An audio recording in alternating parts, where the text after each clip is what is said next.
Hello, just Jamie here. This is an unexpected video for an unboxing of this bad boy. This is Warhammer Quest, and this is bought with my birthday money from my partner's mum. So thank you very much, and of course her partner. So that's really cool. And I'm also jointly doing this for my children to see what's inside this self-contained Games Workshop board game, which is actually a single player. And also want to say thanks again to my son for reigniting my passion for modelling. It's been in my side of the family for many years, and it looks like you've inherited that ambition for modelling, so check this video out.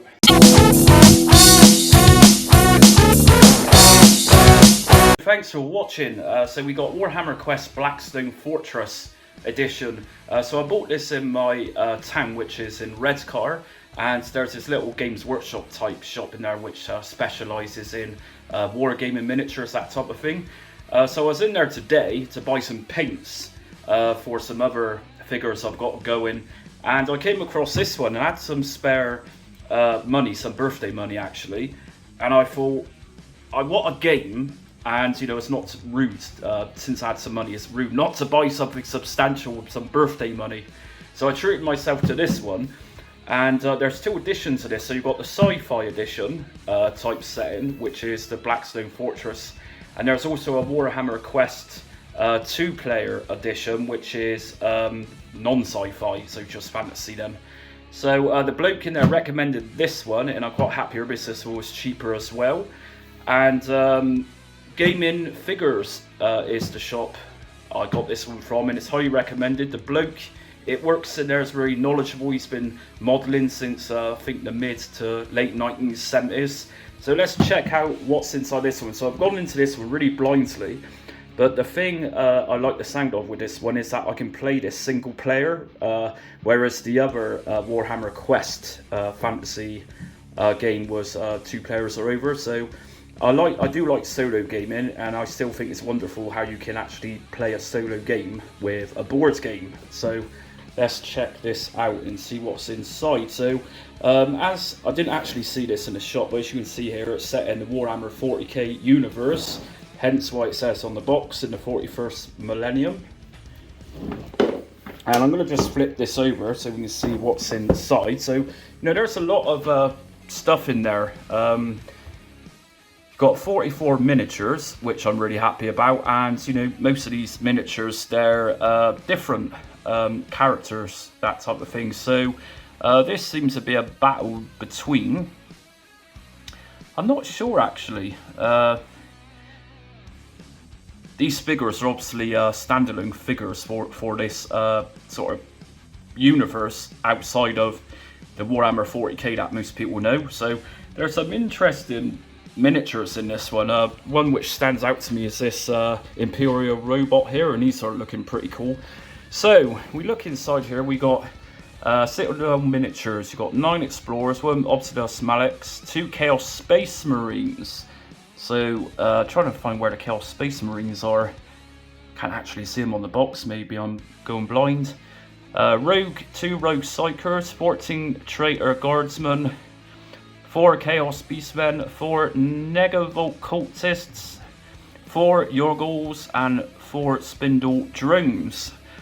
We've also got 16-page rules booklet, 24-page background booklet, 24-page precipitous booklet, 16-page datasheet booklet, 40 board tiles, 234 cards, 70 counters and markers, 28 dice, and you heard that right, there's actually 28 dice in this set to play this game. So if this is anything like the Burn of Prospero, this is going to be of high quality, and the gaming card is going to be fairly thick as well, and it's, you know, weighs quite a lot. It's pretty heavy, this set.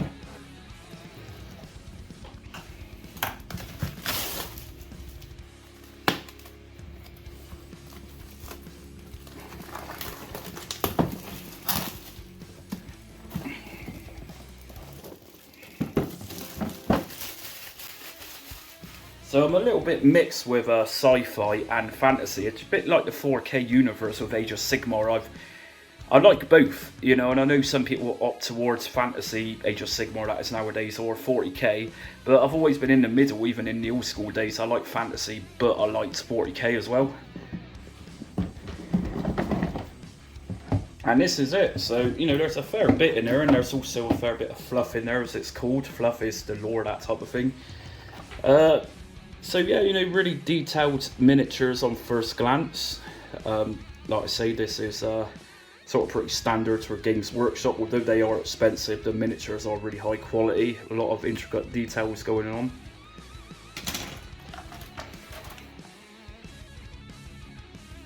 So yeah, it looks like this part here is of that Imperial robot, I think it was, I just mentioned. And it kind of reminds me of the Burn of Prospero. That's the Warhammer 30k, I think it was 30k, Burn of Prospero, I'm sure it was, with the Mark 1 Space Marines. That was really cool, and this set reminds me of that. So yeah, lots of loads of miniatures going on here. Not as many as the Burn of Prospero, but you know, still a fair amount to get me through. And what's this? So this is some sort of divider or some sort of poster. I'm not sure what this is. Just some funky artwork. And I'm pretty sure the seller of this in the shop, Gaming Figures Gaming, I should know the name of that. He said this one's a couple years old, I think. And I was actually really lucky to get this for the price I was. Games Workshop, obviously being expensive as they are, sell this at about 30 or 40 pounds on top of what I paid for it. It was crying out for me. I wanted a single player game, and I got one. This is, yeah, it's just awesome. Proper decent birthday today. So we've got the rulebook here, which, as we know, if you're into the 40k gaming scene, you need to buy the rulebooks separately, which aren't cheap. So I'm going to open this a sec. So what have we got here? We got read this first section.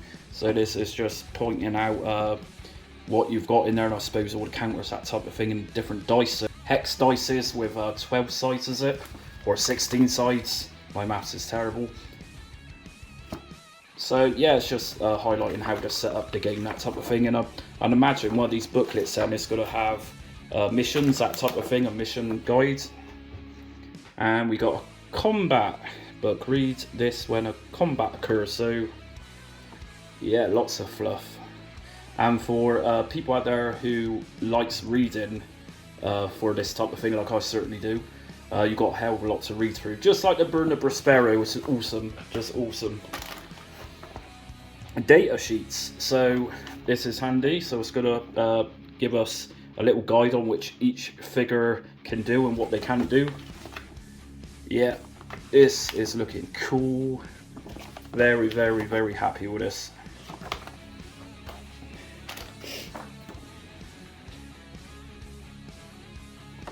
So, like I say, I've no idea how this game works, but all I know is it's set in that 4K universe as like a standalone game.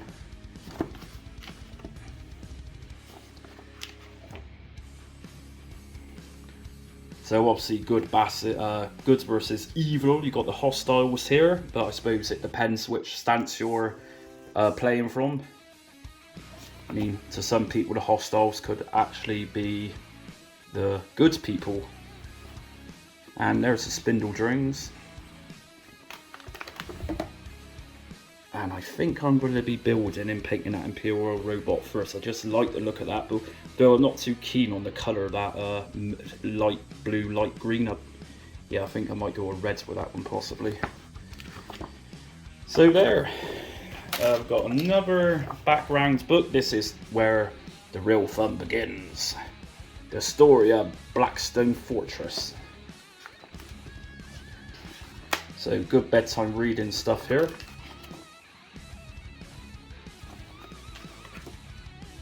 Plenty to read. So really at this moment in time, I'm not sure if this is, it's obviously a fortress, but what is it, a space ship type fortress? I'm not sure, or is it on a planet, is it in a land? a fortress somewhere. I'm not sure. Like I say, I've gone into this blindly, but I just like the look of it. Like, really like the look of this one. And I suppose this is assembly instructions. Yeah. And what's this? Some sort of sample chapter, some sort of, yeah. So we got a little demo of a book, I suppose, which is from the Black Library. So if you're interested in novels, that type of thing, obviously the Games Workshop also produces what's called Black Library, which is books, fiction. And here's all our playing cards. So I'm not going to unwrap these for now. We've obviously got our bases for our miniatures to go on, different sizes. And here's our dice. So yeah, there's a lot there. And we've got some really strange looking dice here, obviously unique to this Blackstone Fortress game. So there's a hex dice just here, what I was just talking about. Playing cards. So obviously each one of these decks is going to represent different powers, that type of thing, and different abilities of firing, I suppose. And hospital or med pack, so yeah, I think it's self-explanatory what these cards do. More. And what have we got here? Some sort of bag. So these look like baggies, maybe to put our models in. I'm not sure about that one. And some more bases here, some more card decks. And here's our gaming boards. So like I said, if you can see that, they're very thick, and this is what causes most of the weight on the package. I just said to my partner, feel the weight of this, and she thought, I thought they might be metal figures, you know, because they're so heavy. And it's like, no, it's the cardboards. It's like I bought these before, and it is literally the cards which is keeping these so heavy. And yeah, they're very high quality cards, gaming boards. They're really colourful. They're just awesome. Really like this. So what I'm going to do is set all this up, which is going to take me a few days more likely to assemble everything. Not necessarily paint everything, because as we know, that's going to take a long time. Plus some of the colours on these miniatures are going to be very unique compared to what I'm doing at the moment, Ultramarines and Necrons.